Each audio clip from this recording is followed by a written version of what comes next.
میں جب اپنی ضمیر سے پوچھتا ہوں تو میرا ضمیر مجھے چیخ چیخ کے جواب دیتا ہے کہ تیرا دعویٰ تو ہے کہ تو عاشق رسول ہے، لیکن اس دعوے کے اندر ایک بال کے برابر بھی سچائی نہیں ہے۔ اگر تو عاشق رسول ہوتا تو اس نماز کو کبھی نہ چھوڑتا جس نماز کو حضور نے آنکھوں کی ٹھنڈک قرار دیا۔ حضور نے یہ تو نہیں فرمایا کہ جھنڈیاں میری آنکھوں کی ٹھنڈک ہے، لائٹنگ میری آنکھوں کی ٹھنڈک ہے، حضور نے تو فرمایا کہ نماز میری آنکھوں کی ٹھنڈک ہے۔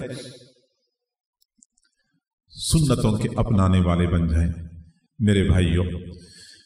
حضور صلی اللہ علیہ وسلم کو اللہ رب العزت نے جو معجزات عطا فرمائے تھے ان میں سے ایک معجزہ تو قرآن ہے جو اس وقت بھی زندہ اور تابندہ ہمارے درمیان موجود ہے۔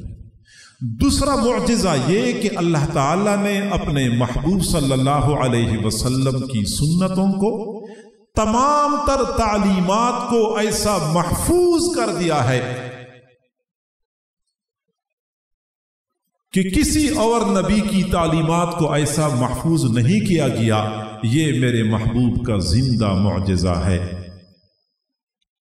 امت کے علماء، محدثین اور خاص طور پہ حضرات صحابہ کرام کا اس امت پر احسان عظیم ہے، جنہوں نے ایک ایک حدیث کی خاطر مہینوں سفر کی مشقتیں برداشت کر لی۔ انہوں نے نہ صرف یہ کہ حضور کی سنتوں کو، حضور کی احادیث کو محفوظ کر لیا، بلکہ امت تک پہنچانے کا حق بھی ادا کر لیا۔ حضرت موسیٰ علیہ السلام کے ساتھ محبت کے دعویدار یہودی بہت زیادہ ہیں، لیکن آپ کسی یہودی سے پوچھیں کہ حضرت موسیٰ علیہ السلام کی داڑھی مبارک کیسی تھی، وہ نہیں بتا سکتے۔ حضرت موسیٰ علیہ السلام کے کھانا کھانے کا انداز کیسے تھا، وہ نہیں بتا سکتے، کیونکہ یہودیوں کے پاس حضرت موسیٰ علیہ السلام کی تعلیمات میں سے صرف ایک تورات ہے، اور اس تورات میں بھی تحریف در تحریف ہو چکی ہے، کیونکہ اس قوم کے علماء نے اپنے ذاتی اغراض اور مفادات کی خاطر دین کو بدل کے رکھ دیا، دین کو اصلی شکل میں نہیں رہنے دیا۔ آج روئی زمین پر حضرت عیسیٰ علیہ السلام کو اللہ کا بیٹا قرار دینے والی عیسائیوں کی کمی کوئی نہیں ہے، لیکن عیسائیوں سے پوچھیں حضرت عیسیٰ علیہ السلام کے مسکرانے کا انداز کیسے تھا، حضرت عیسیٰ علیہ السلام کا قد کاٹ کیسے تھا، حضرت عیسیٰ علیہ السلام کی مبارک آنکھیں کیسی تھیں، وہ نہیں بتا سکتے، کیونکہ ان کے پاس حضرت عیسیٰ علیہ السلام کی تعلیمات میں سے انجیل کے علاوہ کچھ بھی نہیں ہے، اور انجیل میں بھی تحریف در تحریف ہو چکی ہے۔ ان کے علماء نے دنیاوی اغراض اور ذاتی مفادات کی خاطر دین کو بدل کے رکھ دیا۔ قربان جائیں حضور صلی اللہ علیہ وسلم کی امت کے علماء سے، جنہوں نے تمام تر مجاہدات اور مشقتوں کو برداشت کر لیا، غیروں کے طعنے، اپنوں کا استہزاء، سب کچھ برداشت کر لیا، لیکن دین کو، حضور صلی اللہ علیہ وسلم کی تمام تر تعلیمات کو بالکل اصلی حالت میں رکھا ہوا ہے۔ آج میں دعوے سے یہ بات کرتا ہوں کہ وہ بیٹا جو اپنے والد کے ساتھ ایک گھر میں زندگی کے 30 سال گزارتا ہے، رات کو اکٹھے ایک گھر میں رہتے ہیں، دن پورا کی پورا ایک دکان پہ گزارتے ہیں، دکان پہ جانا بھی اکٹھے ہوتا ہے، رات کو آنا بھی اکٹھے ہوتا ہے، شادی غمی میں اکٹھے شرکت کرتے ہیں، بیٹے کی زندگی اپنے والد کے ساتھ گزرتی ہے، لیکن وہ بیٹا جو اپنے والد کے ساتھ زندگی کے 30 سال گزارتا ہے، اس کو اپنے والد کے بارے میں اتنی معلومات نہیں ہوں گی جتنی معلومات آج ایک عالم کو حضور صلی اللہ علیہ وسلم کی زندگی کے بارے میں ہوتی ہے۔ حضور صلی اللہ علیہ وسلم کی پوری زندگی امت کے سامنے کھلی کتاب کی مانند موجود ہے۔ ہم علماء سے پوچھنا چاہتے ہیں کہ آپ بتائیں کہ میرے محبوب صلی اللہ علیہ وسلم کے کھانے پینے کا انداز کیسے تھا، آپ کا بیٹھنے اٹھنے کا انداز کیسے تھا، آپ گفتگو کیسے فرمایا کرتے تھے، جب آپ خاموش ہوتے تھے تو آپ کی خاموشی کیسے ہوا کرتی تھی، آپ غصے میں ہوتے تھے تو پھر آپ کا چہرہ کیسے سرخ ہوتا تھا، جب جب آپ خوش ہوتے تھے تو آپ کا چہرہ کیسے تمتما رہا ہوتا تھا، میرے محبوب صلی اللہ علیہ وسلم کے سونے جاگنے کا انداز کیسے تھا، میرے محبوب کی وضاقتہ کیسی تھی، میرے محبوب کا لباس کیسے تھا، انداز و اطوار کیسے تھے، آپ کی شادی غمی کیسی ہوتی تھی، آپ اپنے گھر میں گھر والوں کے ساتھ کیسے ہوتے تھے، میدان جنگ میں دشمنوں کے ساتھ کیسے ہوتے تھے، دوستوں کے درمیان ہوتے تھے تو کیسے ہوتے تھے، آپ کی معیشت کیسی ہوتی تھی، آپ کی معاشرت کیسی ہوتی تھی، آپ کے اخلاق اور کردار کیسے تھے، جب آپ مسکراتے تھے تو کیسے مسکراتے تھے، جب آپ رویا کرتے تھے تو آپ کی رخساروں پر آنسو کیسے ٹپ ٹپ گرا کرتے تھے، آپ کی نماز کیسے ہوتی تھی، آپ کا روزہ کیسے ہوتا تھا، آپ جب اللہ کے گھر میں داخل ہوتے تھے تو کیسے داخل ہوتے تھے، بیت الخلاء میں داخل ہوتے تھے تو کیسے داخل ہوتے تھے۔ ہم کسی عالم سے پوچھیں، علماء کے پاس ان تمام سوالات کے کافی شافی جوابات موجود ہیں۔ ہم تو علماء پر صرف تنقید ہی کر سکتے ہیں نا، نکتہ چینی کر سکتے ہیں، اور ہم سمجھتے ہیں کہ شاید یہ معاشرے کے اندر زائد چیز ہے اور معاشرے پر خواہ کا بوجھ بنے ہوئے ہیں۔ کبھی ہم نے علماء کی خدمات کو مثبت انداز سے دیکھا ہی نہیں ہے کہ ان حضرات نے کیسے مجاہدات برداشت کر کے، کیسے ناخوشگوار حالات کا مقابلہ کر کر کے حضور صلی اللہ علیہ وسلم کی دین کو اپنے اصلی حالت میں برقرار رکھا ہوا ہے۔ اللہ رب العزت نے تکوینی طور پہ آپ کی تعلیمات کو محفوظ کر لیا۔ محفوظ اس لیے کر لیا کہ قیامت کی صبح تک کوئی بندہ یہ نہ کہہ سکے کہ اللہ میں تو حضور کی طرح، جس طرح حضور نے اپنی بیٹیوں کی شادیاں کروائی تھی، میں بھی اپنی بیٹی کی شادی حضور کی طرح کروانا چاہتا تھا، لیکن میرے پاس حضور کی تعلیمات نہیں تھی۔ میرا بھی جی چاہتا تھا کہ میں حضور کی طرح لباس پہن لوں، لیکن میرے پاس حضور کی تعلیمات نہیں تھی، لہٰذا کوئی بندہ یہ بہانہ نہ بنا سکے۔ اللہ رب العزت نے تمام تر تعلیمات کو محفوظ کر رکھا ہے۔ سنتوں سے اعراض کرنے والے، سنتوں سے منہ موڑنے والے ہمارے دوستوں کے پاس کئی سارے بہانے ہیں۔ ان میں سے ایک بہانہ یہ بھی ہے کہ اصل عشق رسول تو بندے کے دل میں ہونا چاہیے، ظاہری صورت کا کیا اعتبار اور ظاہری صورت کی کیا پرواہ ہے، بس دل میں اگر عشق رسول ہے تو یہی سرمایہ کافی ہے۔ میرے بھائیوں، میں یہ کہتا ہوں کہ دل میں بھی عشق رسول ہونا چاہیے، ظاہری نقالی بھی اپنے محبوب صلی اللہ علیہ وسلم کی کرنی چاہیے۔ اور یہ کون سا عشق رسول ہے، کون سی محبت ہے؟ مجنون کہے کہ مجھے لیلا سے محبت تو بہت ہے، لیکن بس لیلا کی صورت مجھے اچھی نہیں لگتی۔ سارے لوگ کہیں گے تو واقعی مجنون اور پاگل بے وقوف ہے، لیلا سے محبت کے دعوی بھی کرتا ہے، لیلا کی صورت بھی اچھی نہیں لگتی، صورت اوروں کی پسند کرتا ہے، محبت لیلا سے کرتا ہے۔ آج ہمارا بھی یہی حال ہے۔ حضور صلی اللہ علیہ وسلم سے محبت تو بڑی شدید ہے، لیکن شکل صورت، لباس یہ ہم غیروں کی طرح پہنتے ہیں، وضاقتہ غیروں کی طرح اختیار کرتے ہیں۔ میرے بھائیوں، یہ ظاہری نقالی کئی مرتبہ بندے پر سعادت کے دروازے کھول دیتی۔ ظاہری نقالی، ظاہری شکل صورت، میں مانتا ہوں کہ میرے دل کی حقیقت میرے محبوب کی طرح نہیں ہے اور ہو بھی نہیں سکتی۔ میں باطن کے اعتبار سے، اخلاق اور کردار کے اعتبار سے اپنے محبوب کی طرح نہیں بن سکتا، نہیں ہوں، میں مانتا ہوں، لیکن میں اللہ سے یہ تو عرض کر سکتا ہوں، تیرے محبوب کی یا رب شباہت لے کے آیا ہوں، تیرے محبوب کی یا رب شباہت لے کے آیا ہوں، حقیقت اس کو تو کر دے، میں صورت لے کے آیا ہوں۔ یہ ظاہری صورت بھی اللہ تعالیٰ کئی مرتبہ حقیقت میں تبدیل کر دیتا ہے۔ حضور صلی اللہ علیہ وسلم غزوہ حنین سے واپس تشریف لا رہے تھے، ایک بستی کے قریب پڑاؤ ڈالا۔ بستی غیر مسلموں کی تھی۔ حضرت بلال نے آذان دینی شروع کر دی۔ بستی کے بچے باہر کھیل رہے تھے، بچوں نے حضرت بلال کی آذان کی نقل اتارنی شروع کر دی۔ حضور صلی اللہ علیہ وسلم نے بچوں کو بلایا، بچے ڈر کے مارے بھاگ گئے۔ ایک بچہ قدرے بڑا تھا، اس نے بھاگنا مناسب نہیں سمجھا، وہ قریب آیا تو آپ صلی اللہ علیہ وسلم نے پوچھا بچہ کیا بول رہے تھے؟ بچے نے کہا جیسے کلمات وہ پڑھ رہا تھا میں بھی اسی طرح کلمات پڑھ رہا تھا۔ اچھا وہ کس طرح کلمات پڑھ رہا تھا؟